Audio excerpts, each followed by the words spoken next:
और सुर्खियों के बाद अब खबरों को तफसील से जानेंगे। साउथ अफ्रीका के दौरे के इख्तिताम के बाद पीएम नरेंद्र मोदी ग्रीस पहुंचे। ग्रीस दौरे के दौरान पीएम मोदी को यूनान का दूसरे सबसे बड़े एजाज से नवाजा गया। ग्रीस की सदर जमहूरिया कैटरीना एनसेक्ला रोपोओलो ने पीएम मोदी को Grand Cross of the Order of Honour से नवाजा। इसके पीएम मोदी ने इस एजाज के लिए उनका शुक्रिया अदा किया।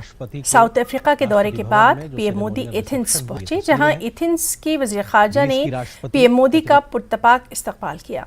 वज़ीर आज़म नरेंद्र मोदी ने ग्रीस के ऑफिशियल टूर के दौरान कहा कि मुझे 40 साल बाद ग्रीस का सफर करने वाला पहला हिंदुस्तानी पीएम होने का एजाज हासिल हुआ है। पीएम नरेंद्र मोदी ने कहा कि आखिरी बार पीएम के तौर पर 1983 में उस वक्त की वज़ीर आज़म इंदिरा गांधी ने ग्रीस का दौरा किया था।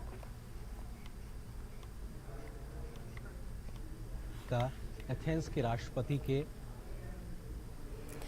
कल यानी 26 अगस्त को पीएम नरेंद्र मोदी अपना यूनान का दौरा मुकम्मल करने के बाद बराह रास्त बेंगलुरु में उतरेंगे। वो तकरीबन सुबह 4 बजे यूनान के दौरे से वापस आने के बाद सुबह 7 बजे इसरो हेडक्वार्टर जाएंगे। इसरो हेडक्वार्टर में पीएम उन तमाम साइंटिस्ट और टेक्निकल लोगों से मुलाकात करेंगे जिन्होंने चंद्रयान 3 को चांद पर भेजा था। इस दौरान कर्नाटक बीजेपी भी एक छोटे से रोड शो की तैयारी कर रही है। बीजेपी लीडर की माने तो 6000 से ज्यादा कारकुनान पीएम के इस्तकबाल के लिए एयरपोर्ट पहुंचेंगे। बेंगलुरु से वापसी के बाद दिल्ली हवाई अड्डे पर भी वज़ीर आज़म नरेंद्र मोदी के शानदार इस्तकबाल की तैयारियां जारी हैं। वो सुबह 11 बजे दिल्ली के टेक्निकल हवाई अड्डे पर पहुंचेंगे। यहां उनके शानदार इस्तकबाल की तैयारियां जारी हैं। पीएम मोदी ने चांद की सतह पर सॉफ्ट लैंडिंग करके तारीख रक्त करने के लिए चंद्रयान 3 मिशन की सताइश की है और कहा कि भारत अब चांद पर है। भारत अमेरिका, रूस और चीन के बाद चांद पर लैंडिंग मिशन को कामयाबी से अंजाम देने वाला चौथा मुल्क बन गया है। कांग्रेस लीडर राहुल गांधी ने लद्दाख दौरे के दौरान करगिल में जलसयाम से खिताब करते हुए मोदी सरकार पर निशाना साधा और कहा कि चीन ने हिंदुस्तान से हजारों किलोमीटर जमीन छीन ली है। ये बदकिस्मती की बात है कि पीएम मोदी ने अपोजिशन की मीटिंग में कहा कि चीन ने 1 इंच जमीन भी नहीं ली, जो कि सरासर झूठ है। उन्होंने कहा कि हर हिंदुस्तानी जानता है कि चीन ने जमीन छीन ली है और पीएम मोदी झूठ बोल रहे हैं। राहुल गांधी ने कहा कि लद्दाख में हर जगह कई मसाइल हैं। लद्दाख बेरोजगारी का मरकज है। उन्होंने लद्दाख के अवामी मसाइल को पार्लियामेंट के अगले इजलास में उठाने की भी बात कही। तो एक बात बिल्कुल साफ है कि चाइना ने हिंदुस्तान की जमीन ली है। हजारों किलोमीटर जमीन हिंदुस्तान की चाइना ने हमसे छीनी है। और दुख की बात है कि हिंदुस्तान के प्रधानमंत्री ने ऑपोजिशन की मीटिंग में कहा कि हिंदुस्तान का 1 इंच किसी ने नहीं लिया है। यह सरासर झूठ है। लद्दाख का हर व्यक्ति इस बात को जानता है कि लद्दाख की जमीन चाइना ने हिंदुस्तान से ली है और प्रधानमंत्री जी। एक और अहम खबर, राहुल गांधी के बयान के बाद सियासत गर्मा गई है। आइए देखते हैं मुख्तलिफ सियासी पार्टी के लीडरों ने क्या कुछ कहा है। नरेंद्र मोदी जी ने समावेशी विकास से समावेशी विकास की ताकत से जो सांप्रदायिक वोटों की आफत है उसको पूरी तरह से ध्वस्त किया है। और एक तरफ सांप्रदायिक वोटों की ठेकेदारी और दूसरी तरफ समावेशी विकास में हिस्सेदारी आज उनको भी महसूस हो रही है जो अभी तक सांप्रदायिक वोटों के ठेकेदार बने हुए थे। तो उनमें परेशानी है, उनमें चिंता है, उनमें हताशा है, उनमें निराशा है। तो अपनी असुरक्षा को वो कभी मुसलमानों की असुरक्षा बता देंगे, कभी अल्पसंख्यकों की असुरक्षा बता देंगे। और ये जो बात करते हैं ये शुद्ध रूप से जो भारत बैशिंग ब्रिगेड है उसको ये संदेश भेजने की कोशिश करते हैं कि भैया तुम भारत को बदनाम करने की दिशा में हमने ये कह दिया, तुम उसको आगे बढ़ाओ। तो ये सुपारी देते हैं, कभी सुपारी लेते हैं और कभी सुपारी देते हैं। देखिए, इस वक्त माहौल ऐसा दिख रहा है कि चाइना ने भारत की जो LAC थी उसको ब्रीच करके वो आगे बढ़ गया। जहाँ पे कुछ वर्ष पहले तक भारतीय सेना गश्त करती थी वहाँ पे उसको गश्त करने नहीं दिया जा रहा। हम चीनी राष्ट्रपति के पीछे पीछे भाग रहे हैं कि हमें बात कर लो, हमसे बात कर लो, मामला सुलझा लो, और वे सुलझा नहीं रहे हैं। तो नुकसान हमारा है, क्योंकि इस वक्त चीन हमारी ज़मीन पे बैठा हुआ है। तो हमको G20 से पहले चीन से दो टूक बात करनी चाहिए, वरना G20 के अंदर चीन के आगे रेड कारपेट हमें नहीं बिछाना चाहिए। इससे एक बात की तो तस्दीक होती है, जो प्रधानमंत्री जी ने चिंता व्यक्त की छोटे लम्हे में ही, तो जो विपक्ष के लोग लगातार कह रहे थे, मीडिया कर्मी कह रहे थे, यानी उस बात में दम है। करगिल में रैली से खिताब के बाद कांग्रेस लीडर राहुल गांधी द्रास पहुंचे। यहां उन्होंने करगिल जंग के हीरोज को सलाम पेश करने के लिए यादगार का रुख किया था। द्रास बेम्बत में वॉर मेमोरियल पर दूसरे कांग्रेस लीडर पर पहुंचे थे। करगिल जंग की ये यादगार सयाहों को अपनी जानिब राग़िब करती है। ये यादगार टोलोलिंग हिल्स के दामन में वाक़ है। करगिल का असल मार्का यहीं पर हुआ था। यहाँ राहुल गांधी की झलक देखने के लिए कई मुल्की सयाह बेताब देखे गए। कई लोगों ने उनके साथ शान से सेल्फियां ली। आज राहुल गांधी श्रीनगर में ही क़याम करेंगे।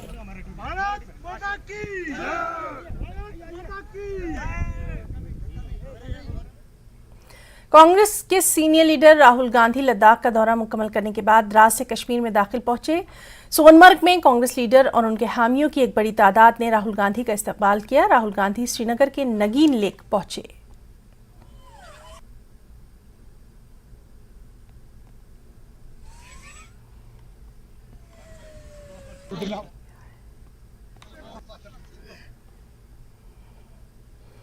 अनुराग ठाकुर ने कांग्रेस लीडरों को लेकर बड़ा बयान दिया है। उन्होंने कहा कि कांग्रेस के कुछ लीडरों का दिल पाकिस्तान के लिए धड़कता है।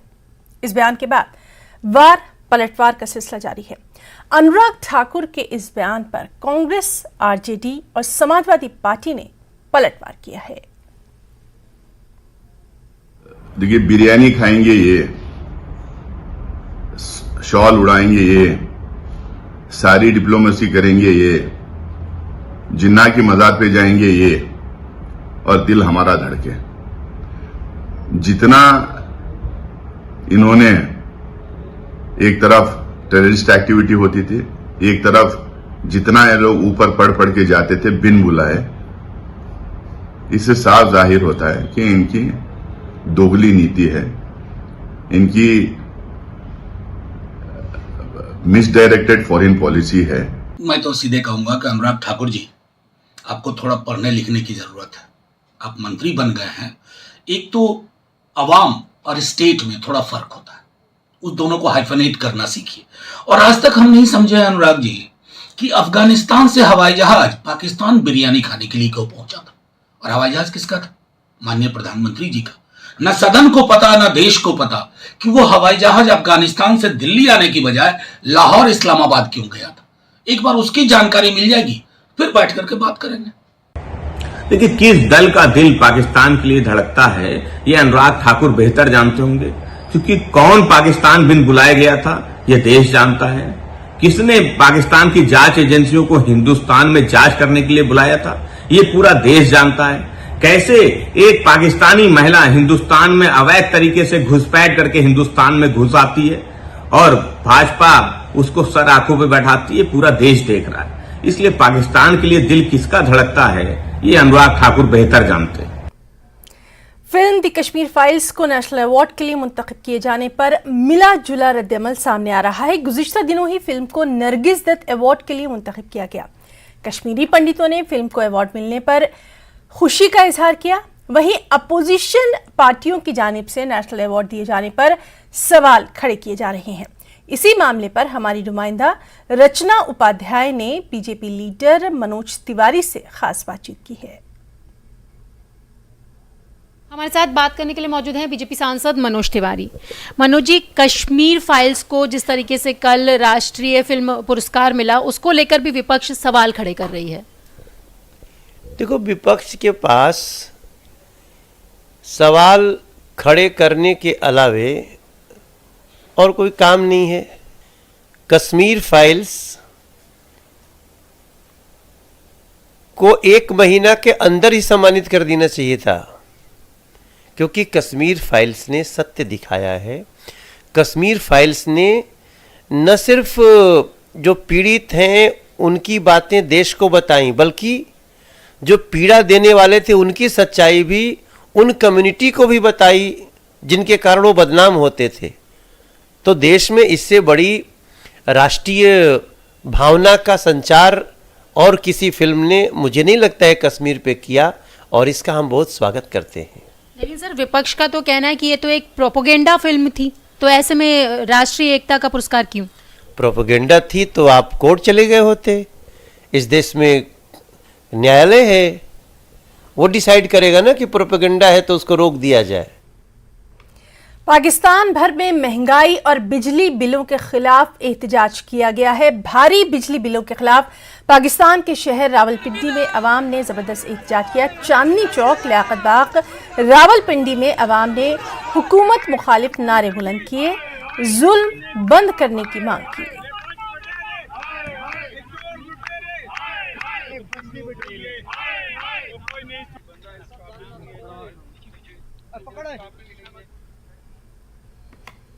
और इस वक्त की अहम खबर आपको दे दें,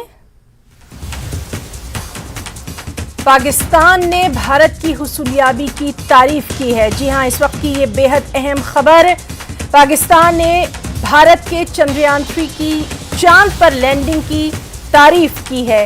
पाकिस्तान के दफ्तर खारजा की तर्जुमान मुमताज जहरा बलोच ने हफ्तावार प्रेस ब्रीफिंग के दौरान कहा कि भारत का चांद पर उतरना एक अजीम साइंसी कारनामा है और इस अहम कामयाबी पर भारत का खलाई तहकीक का इदारा इसरो तारीफ का मुस्तहिक है।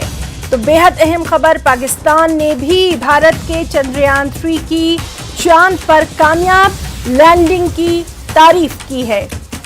पाकिस्तान की दफ्तर खारजा की स्पोक्सपर्सन मुमताज जहरा बलोच ने अपनी हफ्तेवार प्रेस ब्रीफिंग के दौरान कहा कि भारत का चांद पर उतरना एक अजीम साइंसी कारनामा है और इस अहम कामयाबी पर भारत का खलाई इदारा इसरो तारीफ का मुस्तहिक है।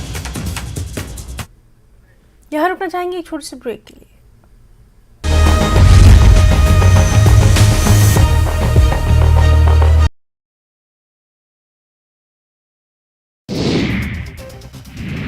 सुप्रीम कोर्ट में अनुच्छेद 370 को रद्द करने को चुनौती देने वाली याचिकाओं पर गुरुवार को सुनवाई हुई। केंद्र सरकार की ओर से दलीलें दी गई। अगली सुनवाई 28 अगस्त को होनी है। नेशनल फिल्म अवार्ड्स में कश्मीर फाइल्स को नरगिस दत्त पुरस्कार मिला। नेशनल इंटीग्रेशन पर सर्वश्रेष्ठ फिल्म का पुरस्कार दिया गया। कश्मीरी पंडितों पर हुए अत्याचार के बारे में है फिल्म। एलजी मनोज सिन्हा ने गरीबों को जमीन देने का विरोध करने वालों की आलोचना की। कहा, गरीबों को जमीन और घर देने में परेशानी क्यों हो रही है। जम्मू कश्मीर विकास की राह पर है। एलजी मनोज सिन्हा ने gen next democracy network programme के प्रतिनिधियों के साथ की बातचीत। जम्मू चैंबर ऑफ कॉमर्स ने शनिवार को जम्मू बंद की कॉल दी। चैंबर के अध्यक्ष अरुण गुप्ता ने टोल प्लाजा और स्मार्ट मीटर के प्रति सरकार के रवैये पर चिंता जताई। युवा राजपूत सभा के कार्यकर्ताओं के रिहाई की मांग को लेकर जम्मू पठानकोट हाईवे पर हुआ विरोध प्रदर्शन। करीब 1 घंटे तक हाईवे पर यातायात ठप रही। पुलिस के हस्तक्षेप के बाद हाईवे पर यातायात बहाल हो सकी। श्रीनगर स्मार्ट सिटी प्रोजेक्ट के तहत 6 ई बसों का ट्रायल रन शुरू। लाल चौक से निशात तक ट्रायल रन। फोशोर रोड के रास्ते वापसी। एसएमसी कमिश्नर आमिर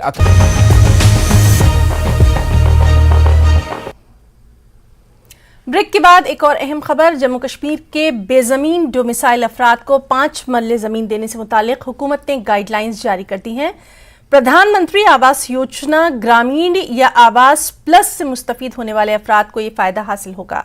उन्हें लीज की बुनियाद पर 5 मरले सरकारी जमीन मिलेगी। इन इस्तिफादा कुनंदगान के सिलसिले में Jammu Kashmir land grant rules 2022 में नरमी करते हुए 100 रुपये फी मरले की टोकन रकम बतौर यक वक्ती प्रीमियम और 1 रुपये फी मरला सालाना जमीनी किराए के तौर पर लीज पर दी जाएगी।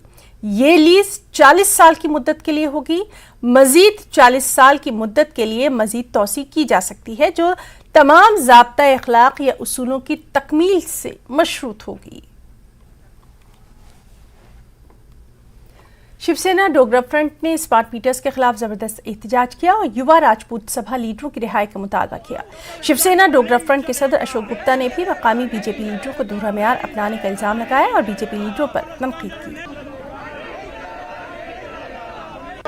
शिवसेना डोगरा फ्रंट की तरफ से आज जम्मू में प्रोटेस्ट किया गया है और स्मार्ट मीटर्स के खिलाफ ये प्रोटेस्ट है और टोल प्लाजा का जो इशू है उस पर भी अपना गुस्सा जताया है। उनका कहना है कि जिस तरह से डबल स्टैंडर्ड अपनाया हुआ है यहाँ के लीडरों ने, वो नहीं चलेगा। क्या कहेंगे डबल स्टैंडर्ड अपनाया हुआ है और आपने ये भी कहा कि जहाज खाली आ गया। अरे मैंने कहा जब बुरहान बानी के घर गए उग्रवादी था ना, तब भी डबल स्टैंडर्ड था। उग्रवादियों को बचाने के लिए तुमने पूरी सरकार स्टेक पे लगा दी, तब भी डबल स्टैंडर्ड था। लेकिन ये जो युद्ध है, ये लड़ाई जो है, ये बम बम बोले की लड़ाई बनेगी, लेकिन तब बनेगी जब सारे इकट्ठे बैठ जाएंगे। जम्मू बंद होना चाहिए आपको तक? मैं कह रहा हूँ जी, आप बंद की बात, मैं बम बम बोले की बात कर रहा हूँ। अब उससे आप क्या समझते हैं वो आप निकालो। यही है टोल प्लाजा और स्मार्ट मीटर। मैं कह रहा हूँ जी, स्मार्ट मीटर का विषय है, टोल प्लाजा का विषय, और क्या विषय है? इस पे आप मेरे साथियों का विषय है, लेकिन कुछ बातें थोड़ी खराब है, एक उखाड़ दूंगा, मैं उससे सहमत नहीं हूँ। तो जम्मू बंद जो है वो इंडेफिनिट होना चाहिए, मुद्दे यही रहेंगे, स्मार्ट मीटर्स और टोल प्लाजा। लेकिन जिस तरह से इनका कहना है कि बीजेपी के नेताओं ने लोगों को एक तरह से उल्लू बनाया है और कुछ भी उनके हाथ में नहीं लगा जो जम्मू के लोगों के सामने रख पाते, इससे उनको गुस्सा है। कैमरामैन साहिबा भट्ट के साथ राजन वैद, न्यूज़ 18 जम्मू। गुलाम नबी आज़ाद ने किश्तवाड़ के दूरदराज इलाके मड़वा और वाड़वन इलाकों का दौरा किया। इस दौरान उनके हामी बड़ी तादाद में मौजूद थे। DPAP चेयरमैन इस इलाके के 3 रोज़ा दौरे पर हैं। गुलाम नबी आज़ाद का कहना है कि अगर उनकी पार्टी इक़्तिदार में आई तो वो इन इलाकों में बिजली और मोबाइल कनेक्टिविटी यकीनी बनाने के अलावा यहाँ बेहतर सड़क राब्ते कायम किए जाएंगे और इस इलाके में टनल भी तामीर कराया जाएगा। गुलाम नबी आज़ाद के मुताबिक उनके दौर में इस इलाके को तरक्की दी गई थी, लेकिन तब से ये इलाका नज़रअंदाज ही किया जाता रहा। सरोड़ी साहब ने यह तय किया कि इस सड़क को हमने मड़वा तक पहुंचाना है, और मैं हेलीकॉप्टर से देखता था इसको कि ये बिल्डोजर वगैरह लगे हैं, मजदूर लगे हैं, और फिर चीफ मिनिस्टर के बाद भी हमने सरोड़ी साहब की ये ड्यूटी लगाई कि आप इसको देखते रहें। मुझे खुशी है कि आज बहुत सारे सियासी लीडर श्रीनगर से, कश्मीर से वाड़वन और मड़वा आते हैं देखने के लिए। खूबसूरती के हिसाब से अगर कहें, कश्मीर के बाद अगर कोई खूबसूरत जगह है तो वाड़वन है। इतनी खूबसूरत जगह, इतनी ताज़ा हवा और इतनी वर्जिन जगह जिसको हम कहते हैं कि जहाँ कोई पोल्यूशन, जीरो पोल्यूशन है, वो वाड़वन है। यहाँ अगर हम सहूलियात अता करें, रहने की सहूलियात, अच्छी सड़क हो, अच्छे स्कूल, अस्पताल, स्कूल तो हमने दिया, अगर अस्पताल भी अच्छी तरह से, यहाँ डॉक्टरों की कमी है, टीचरों की कमी, अगर वो पूरी की जाएगी तो मेरे ख्याल में बहुत कुछ हो सकता। तो यहाँ की जो मुश्किलात हैं वो सबसे बेकारी और बेरोजगारी और गुर्बत और जहालत है। अल्लाह की तरफ से जो अल्लाह को करना था उन्होंने बेशुमार किया है कि उन्होंने इस सरजमीन पे एक जन्नत हम लोग को और इन लोग को दिया है, लेकिन उसमें रंग भरने इंसानों का काम है, हुक्मरानों का काम है, जिसमें कोताही रही है वो हम सब। श्रीनगर में स्कूल जाने वाले बच्चों के वालिदैन मौसम गर्मा की तातीलात का मुतालबा कर रहे हैं, क्योंकि कश्मीर आजकल शदीद गर्मी का सामना कर रहा है।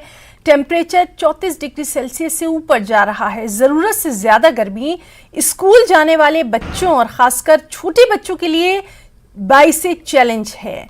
वालिदैन का कहना है कि हर गुजरते दिन के साथ दर्जे हरारत बढ़ता जा रहा है और तलबा को गर्मी की इस लहर से निपटना मुश्किल हो रहा है। घर वापसी के दौरान तलबा अक्सर सिर दर्द और दीगर बीमारियों की शिकायत करते नजर आ रहे हैं। वालिदैन ने महकमा तालीम के हुक्काम से अपील की है कि स्कूलों को चंद रोज के लिए बंद कर दिया जाए ताकि तलबा को गर्मी की इस लहर से कुछ राहत तो मिल सके।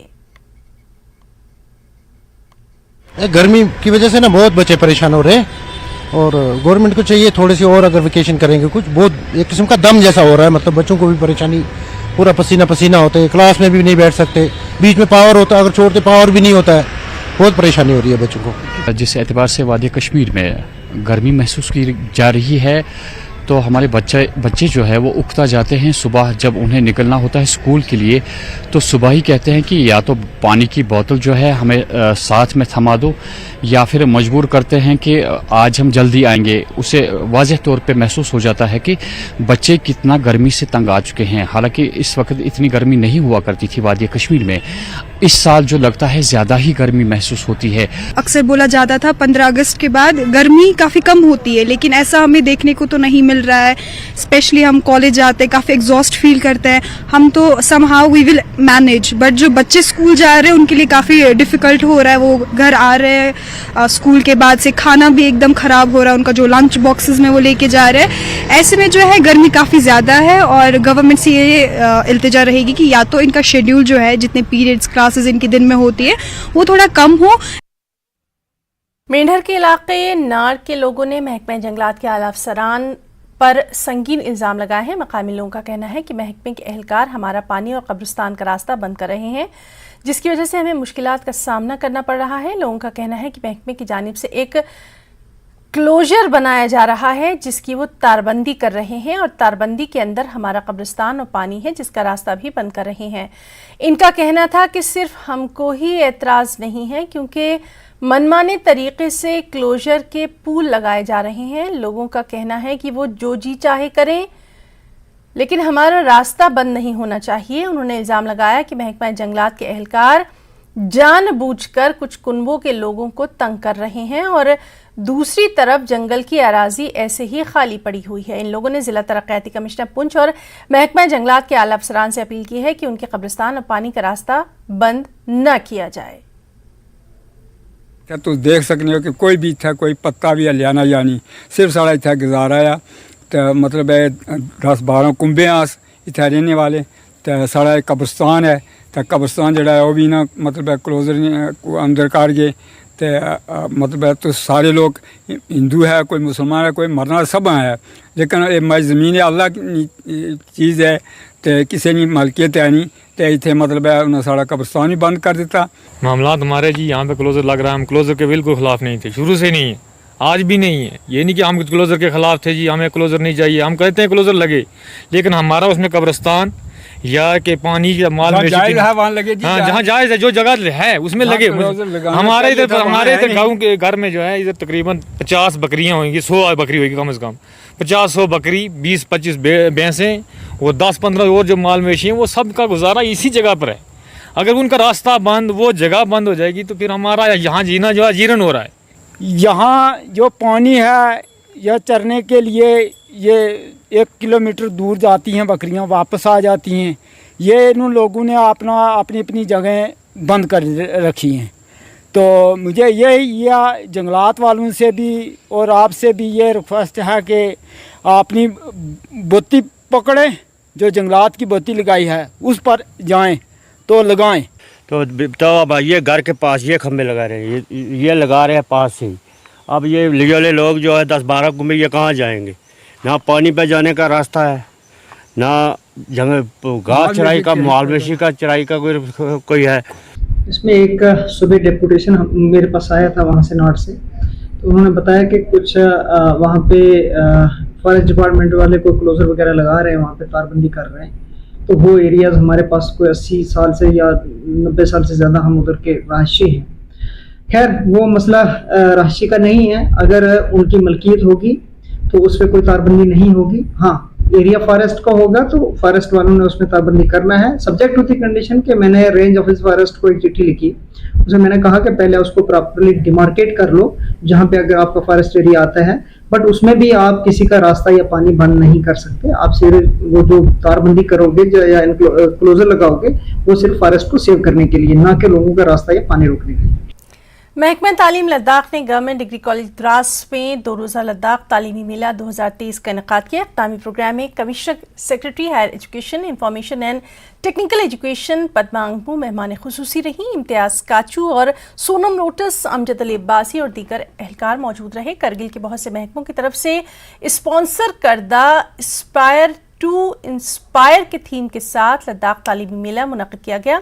मेहमानों ने नौजवानों और तलबा की हमजहत तरक्की के लिए तालीम को फ़रोग़ देने पर तवज्जो मरकूज़ की। मेहमानों ने तलबा की जानिब से लगाए गए स्टॉल्स और इख्तरात की हौसला अफजाई की। एजुकेशन फेयर हम लोग का पहला प्राइमरी टारगेट यूथ और स्टूडेंट्स थे और कॉलेजेस के, ताकि उनको करियर ऑप्शन के बारे में बताया जाए, क्योंकि कॉलेजेस में एजुकेशन उनका कंप्लीट होने वाला है और उसके बाद कैसे कौन सा करियर ऑप्शन उनके पास हो, तो उसके लिए एजुकेशन फेयर बनाया गया। तो लास्ट ईयर हमें लगा कि स्कूल स्टूडेंट्स को भी टारगेट करने की ज़रूरत है, क्योंकि कई बार बच्चे जब कॉलेजेस में आते हैं उनको अपने सब्जेक्ट चॉइस के बारे में they are not very clear, तो कोई सब्जेक्ट वो लोग चूज़ कर लेते हैं without having a proper understanding. तो इस साल वो एक मेजर एडिशन रहा है कि स्कूल चिल्ड्रन को टारगेट किया है ताकि उनको सब्जेक्ट के बारे में बताया जाए। तो यहाँ मुझे अच्छा लगा देखकर, बहुत एक्टिव पार्टिसिपेशन लगा मुझे बच्चों का, और जीटीसी द्रास ने बहुत अच्छी तरह से ऑर्गेनाइज़ किया है। उनके मैंने लिस्ट भी देखे जो स्पीकर्स आ रहे हैं, मुझे लगता है बहुत अच्छे स्पीकर्स हैं और बच्चों को बहुत फ़ायदा होगा। और देश प्रदेश में फिलहाल इतना ही। नमस्कार।